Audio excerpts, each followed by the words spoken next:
Welcome to 5 Dubs by MDDC Press. I'm your host, Rebecca Snyder, the Executive Director of the Maryland, Delaware, and DC Press Association, which represents news media in our region. 5 Dubs focuses on the who, what, when, where, and why of local news media. We'll talk with the journalists about the stories behind the news.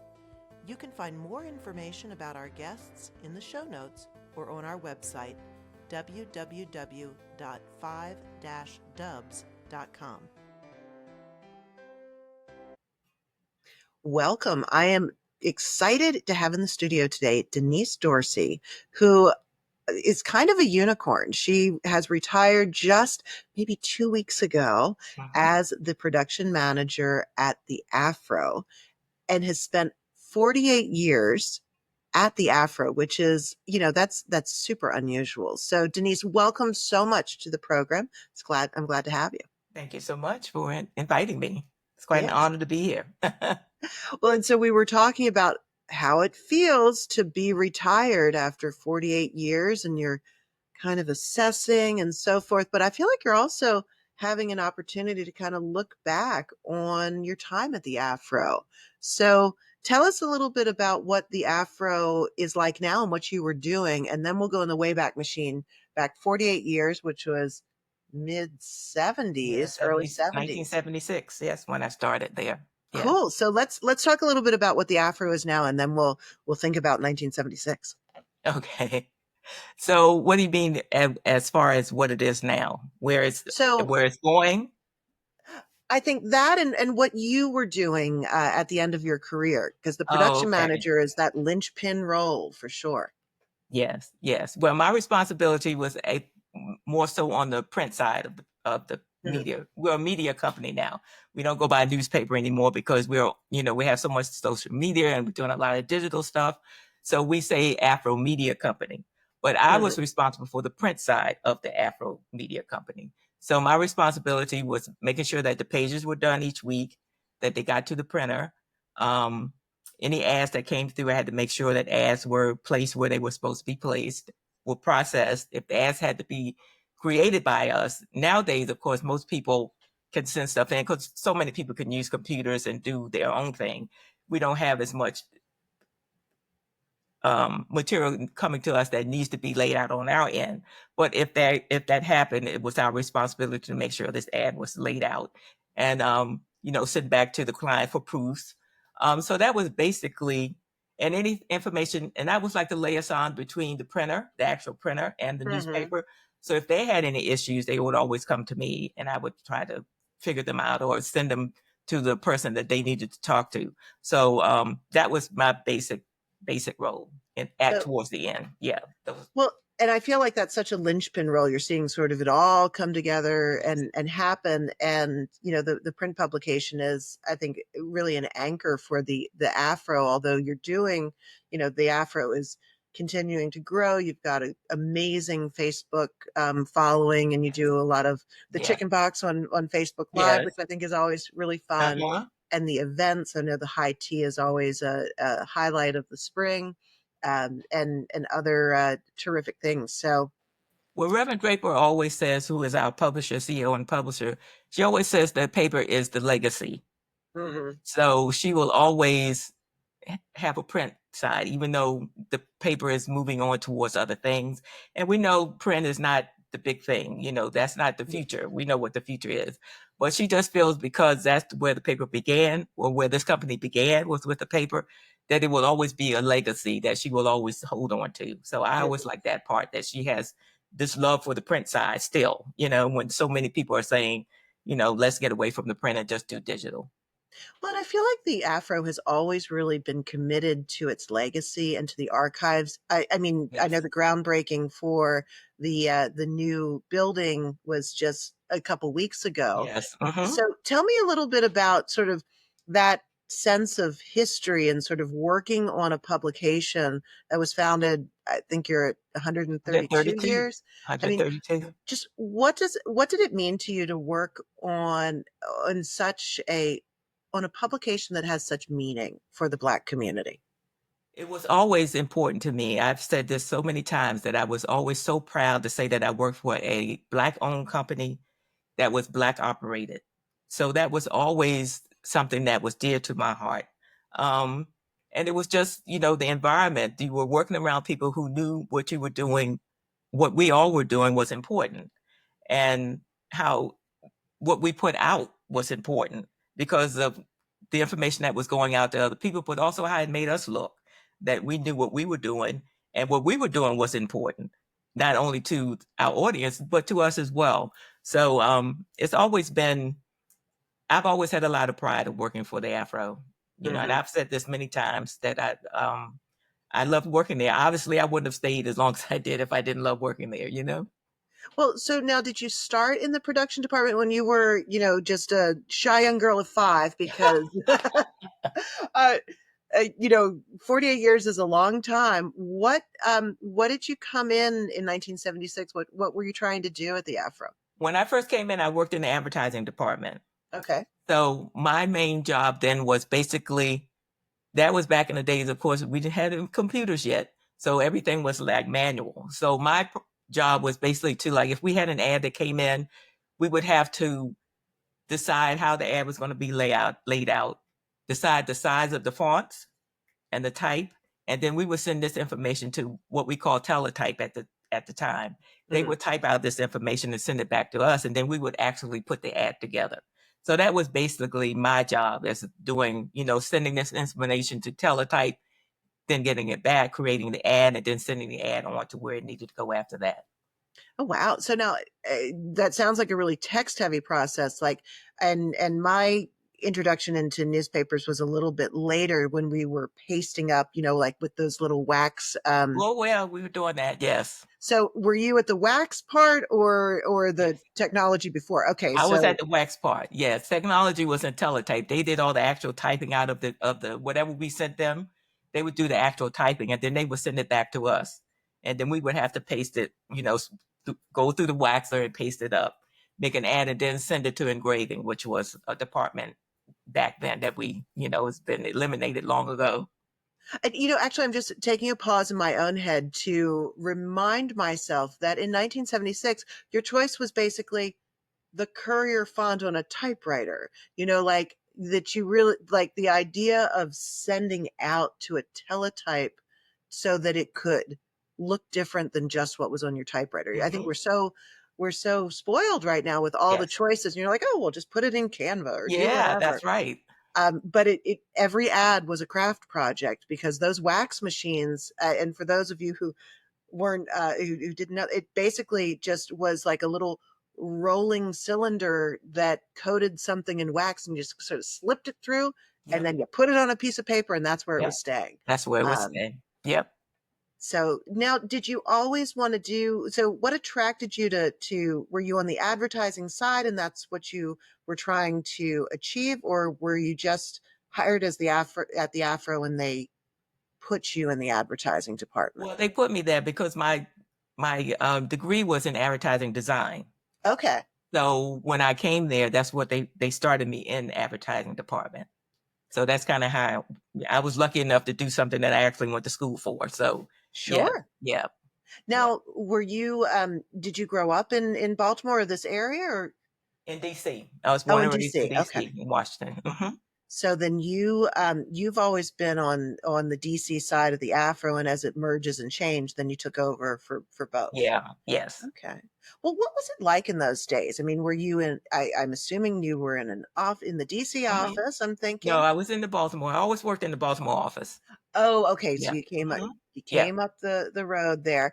But tell me what it was like. What did it feel like to be in the office? Who was there? What was the energy like?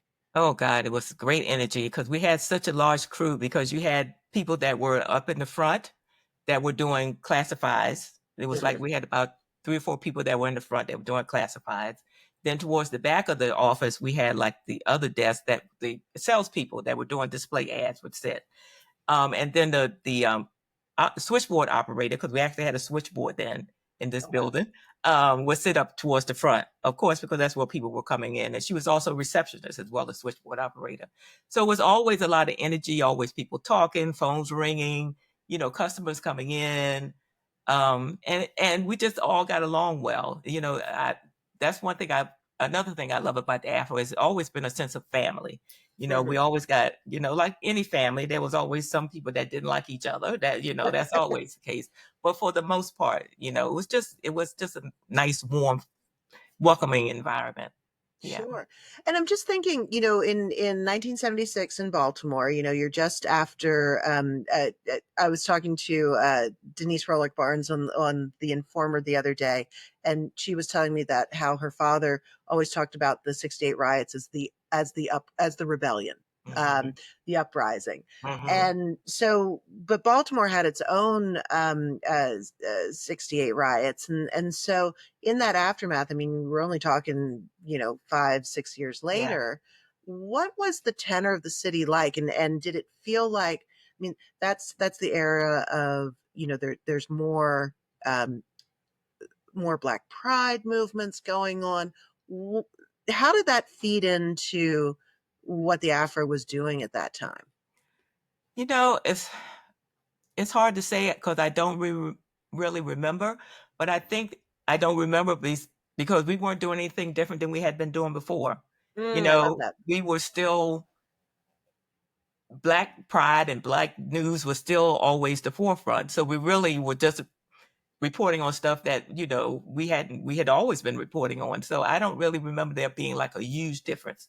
I'm sure if you talk to some of the reporters, they probably would say differently. But for me, I never really noticed a huge And I difference. love that it's so infused into the culture of the publication that, of course, you're like, well, this is what we always do. That's We're right. always reporting on the community That's and right. lifting up. Very That's true. I think that's such a great piece. And so as you kind of head out into the from the 70s into the 80s and 90s, were there things that changed? Were there, because you had to deal with a lot of new technology because we don't use wax anymore. No. So how was that jump to computers? I mean, like, especially as essentially a graphic designer, um, kind of know all the principles, but how do you translate that to the computer world? Yeah, it was kind of tough in the beginning for me, and not so much because of the technology itself, but because of what it meant as far as the staff.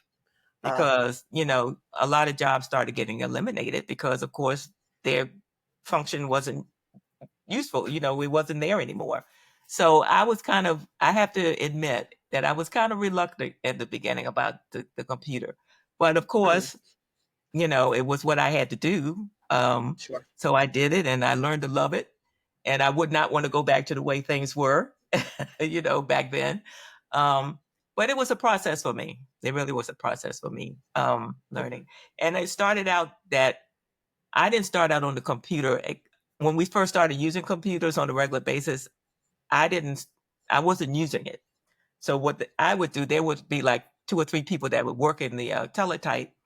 We weren't doing teletype anymore then because everybody was using a computer, but they basically would like print out the paper, and then our job was basically just to piece it. They would like print it out in three parts, and we would mhm, paste it on the board that we would actually send to the printer. So it was a while before I actually started like actually using the computer.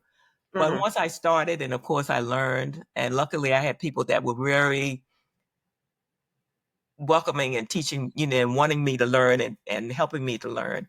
It just made it so much easier. And then, you just got used to it and you just learned to love it.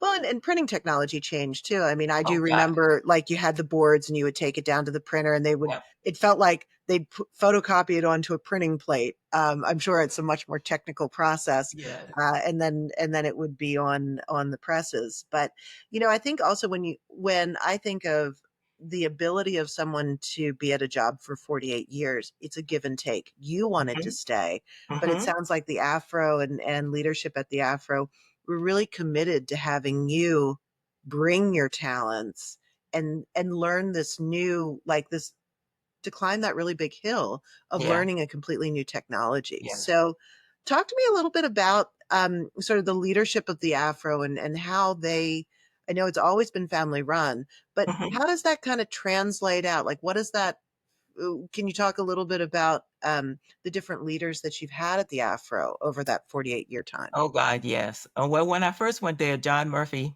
Third, as we called him, John Third, was the publisher at the time. Um, and I loved working under John Third. He was just he was one of those publishers that kind of like, he had a staff, he knew he could trust what they did. Hmm. He kind of let them do their thing. Um, After that, John Oliver came on. And Hmm. John was more like, he was the one that really was like started getting into technology. In fact, the Afro had a web page before any other Black newspaper had a web page. So Mm. he really was into the technology. And that's when we really started moving from the old to the new. Hmm. Um, and now that Reverend Draper is the publisher, she is just really into technology. And she really is the one that is pushing us, to keep going forward and to venturing out to do new things. And so she's very tech savvy. So that's really, I think, she's the one who has really made the Afro move into the 21st century. I'll say Hmm. it like that, because of her love of all things technology. And she knows that, you know, that's what we need to do to keep going, to stay ahead is that we have to get out here and be aware of all these things that are happening, AI and, all these things that are coming up. We need to be aware because they're going to help us to continue to grow. So, Yeah. And it strikes me that one of the things that I think is so special about the Afro is that you're so mission centered. Like you're very clear eyed about what you want to do and what you want to accomplish, and that you don't get caught up in like a format issue. Like you can interpret the mission in a lot of different ways. Like I do feel like when I talked to Lenora about maybe some of the community events that you do mhm, or whatnot, those are just as much a part of the Afro's mission and goal as reporting the news, mhm. because it's partly that you're uplifting the community. Yes. So Yeah. tell me a little bit about how that kind of translates, because you've probably been working on so many printed pieces for all those aspects. Mhm. You've done the special editions, you've done the event pieces. What kind of stands out in your mind as some of the things you've really enjoyed working on? Some of the publications, um, well, back in the late 80s, we had a publication called Dawn Magazine, which Hmm. was a nationwide publication. So I was like the production coordinator for that. So I always enjoyed working on Dawn Magazine. And more so probably in recent, when we had Character Education, which was a supplement that we had that went out to the area schools. Hmm. Um, I enjoyed working on that. And then probably recently, just the special editions. The ones that have been like Black history. I'm a history buff anyway, so I love working with anything that brings history to light. So any of the special editions, there's just been so many things. It's hard to pick, so many editions because I worked on political pieces that we've done for, campaign for people that were running for campaigns. We've done stuff for the city, for Baltimore City. We've done special things for them. So we've just done a lot of different things over the years. Yeah. Now, do you ever get involved in because I feel like the Afro has some books that you've published as well. Have you gotten into those areas? S- or because like No. not You're yet. thinking about the one that This Is Our War? I was Yes, so that was, I think Reverend Draper has worked on that, but I Yes. seem to remember you have maybe it's a special edition of notable Black Marylanders that has come up. But maybe I that was a special supplement and not a book. Okay. You're thinking about Who's Who? That's coming Yes, up? that's what That's it coming is. up. Yes. Who's Who? Oh, Yeah. okay. Well, I didn't mean to let the cat Yeah. out of the bag on that. That's okay. No, I think that's coming up. I'm not sure when, but I think that's coming up. No. No, I did not work on that at all. Okay. Well, and so that is, you've much as you were passed the baton to do this production work. I'm sure you've trained your replacement. How is the Afro getting along without you? Well, so far it seems like it's doing well. I haven't heard any complaints. They seem to like the way we're outsourcing the paper now. So they Okay. seem to enjoy the company that is, laying out the paper. Of course, it's not the way we would do it, but doesn't mean things are supposed to stay the same. They're supposed to Right. grow. They're supposed to be different. So, but from what I have heard or seen, they seem to be very happy with Mhm. where they are now. That's Yeah. good. And so, and as you look at the arc of change, I mean, when you think about what the Black community was like in 1976 Hmm. versus what it's like here Hmm. in 2025, what Yes. are, and being a historian, a history buff, sort of talk to me about some of the changes that you think have happened and what they mean for publications like the Afro. I think. Well, I think, of course, back in the 70s or back even before the 70s, the black press was so important because our news wasn't anywhere else. Mhm. We weren't in the Sun, we weren't in the Times, we weren't anywhere. So the Afro was really important in getting news out there about what was going on in the black community, or not just in the community, but in the world, in the nation. Um, and of course, as we went further into the 80s, 90s, it wasn't so much because we were starting to get more into mainstream. So, I think people were kind of, I won't say moving away, because we've always had loyal subscribers and loyal, people who have always been loyal to the Afro. But I think it kind of maybe filtered away so much from the black press because they were getting information from other sources. Mhm. We were in main news more, and we were on TV more, and so and so. But I think now you're going to see folks coming back to the press and back to black related things, because I think they know that we need to be more unified and we need to be more aware of what's going on. So I think you're going to see a resurgence in people coming back to the black press. At least Mhm. I hope so. But that's what I think. I think that's where we're headed.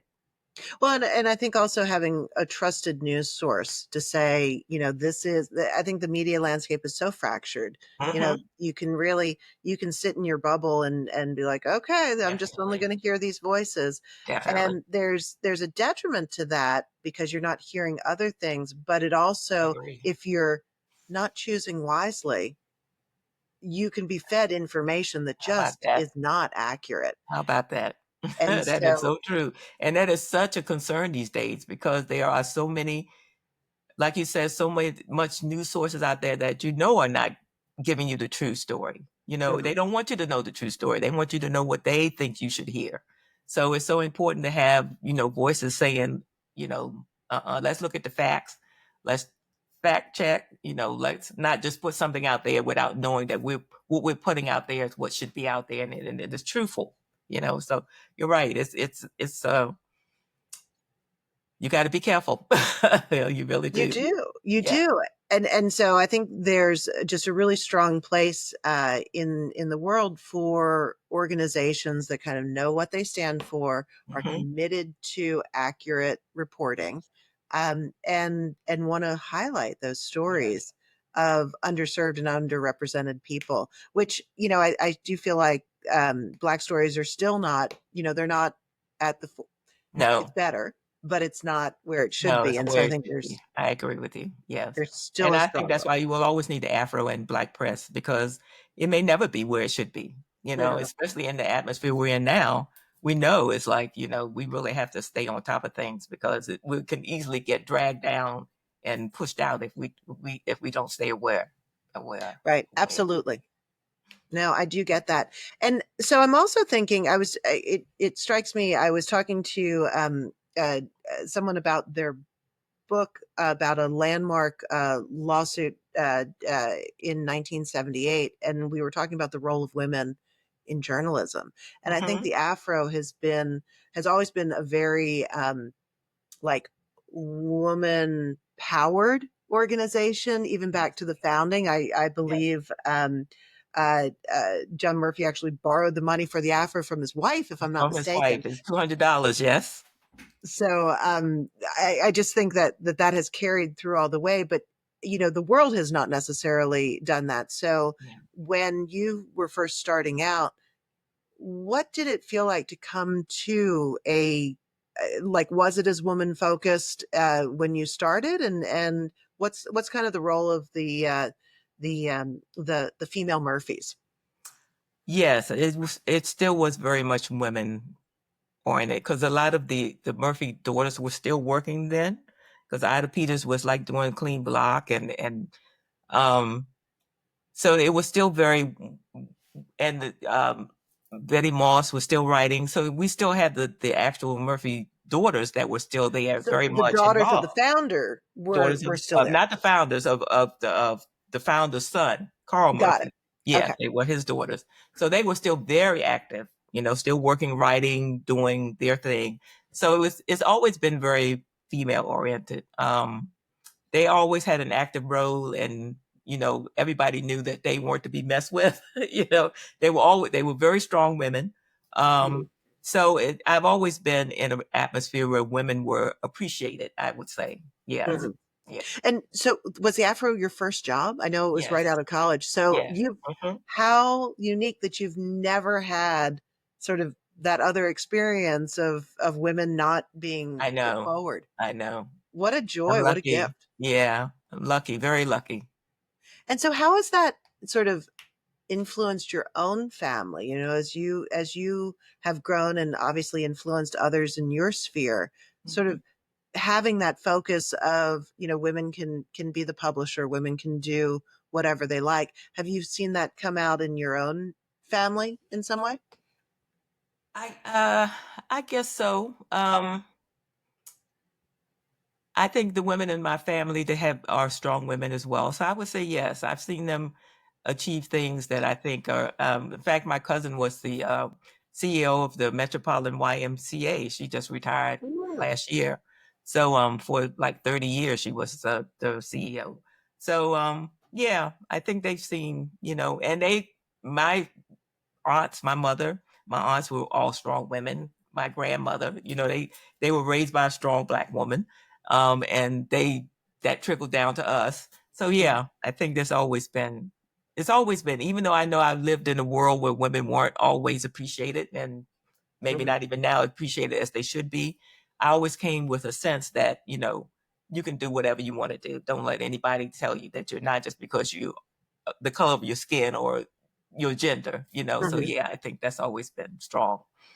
Now, was it a mark of family pride that you worked at the Afro? I'm just thinking the Afro has been such a kind of venerated organization in Mhm. DC and in Mhm. Baltimore. Like, was there a little bit of pride there? Yeah. Yeah. What did that look like? Yeah. They would just they would always ask, what's going on at the Afro? What are you doing? What are you working on?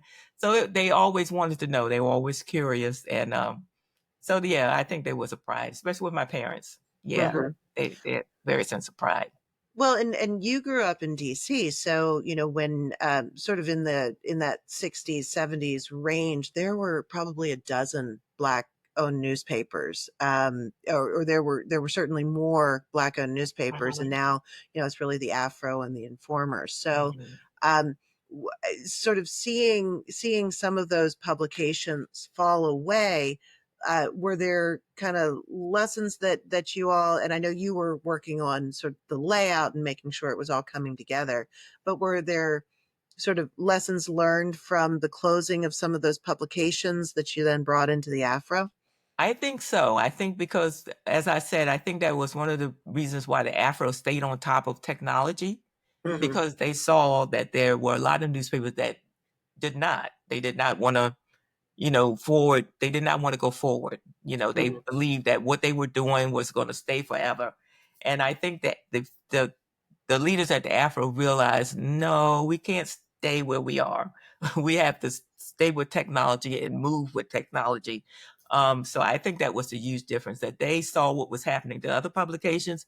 They knew that that's not what they had to do, that they had to keep moving forward and stay up with what was currently going on in the world. So Hmm. I think that's really helped them to stay where they are. And their Absolutely. commitment to, always being who they are and staying as who they were in that sense of the pride that they had for what they did, but also knowing that even though they had that pride and that legacy, they still had to move on. They had to keep going forward. Yeah. Well, and Yeah. of course, nothing ever stays the same. We all No. move forward. Yes. And so Well, we now should. Now, some of us we don't, but should. yes, we should. Yes. Some of us fight tooth and nail to So stay we where we certainly are. do. Yes. But you're now sort of on this cusp. You've closed the chapter of 48 years at Yes. the Afro. And you're looking ahead, and I know you're interested in history. You have a full life. What's next for you? Oh my God, Rebecca, I don't know. I'm still that's still a mission. Mhm. It's still a mission. Sometimes I say I wish I was passionate about something. I always admire women who, when they retire, they are been passionate about something and they know what they want to do when they retire. I'm going to go out and garden. I'm going to go out and whatever, run a marathon or whatever they're going to do. Mhm. But I'm just kind of in limbo right now. I'm like, something is going to come to me. I'm just going to be open to whatever comes. So right now, I'm just going to relax for a few months. Well, And I we'll think see what happens after that. it is so important to kind of take that step back and discern what that next step is. Like it's a joy to have had such a long period of time at the Afro, but it's also a grieving process. Like Yes, it is. it's You not like you don't talk to your family at the Afro, but you're not doing that anymore. That's right. And And you and miss it so terribly, especially when you've gone, when you've been around people that you enjoy working with. I've always said it's something to go into a job and work, but it makes such a difference when you go into a job and work with people that you enjoy working with. So, I definitely missed that interaction with my coworkers very, very much. Yeah. And as you say, it's so, I won't say depressing, but it takes time, I think, to get to the place where you're not wanted. You feel like you're not wanted anymore. I guess that's not the right way to say it, but that's kind of how you feel like, oh, they don't need me anymore. So, it's a learning, it's a process, but you get there. And you want them to not need you. I mean, it would Yeah, be like well, you wouldn't have put them in the right that's right. place if Very they true. had to come back and you had to save them each time. But Very it true. is a loss, and it does feel like it's a reassessment of kind of who you are and who you want to Yes, be in the world. that's right. Very much Um, so. but I've been so excited to talk to you. This has been it's an interesting conversation, and I know that you have so much more to give to the community, Oh, thank you, and I can't Rebecca. wait to see what you do next. So thank you Thank so much you. for spending some time with me. Well, thank you. Thank you for inviting me. And I hope I did a great job You or a did, good you did. job. You did. I'm not much of a talker, and I always say that at work when we have some meeting or something. I've said I'm not much of a talker, and they're like, go wait, girl." So Well, I think good. our conversation was really interesting. I'm Well, glad we good. had it. Thank you so much. Thank you so much. Thanks for listening to 5 Dubs with Rebecca Snyder. Please subscribe and leave us a 5-star review wherever you download your podcasts so that others can find us. What do you want to know about local journalism? Email me at rsnyder, SNYDER, at mddcpress.com. Interested in supporting our podcast and journalism? Please donate to our 501c3 Press Foundation. Find out more and see the full episode list and show notes at www.5-dubs.com.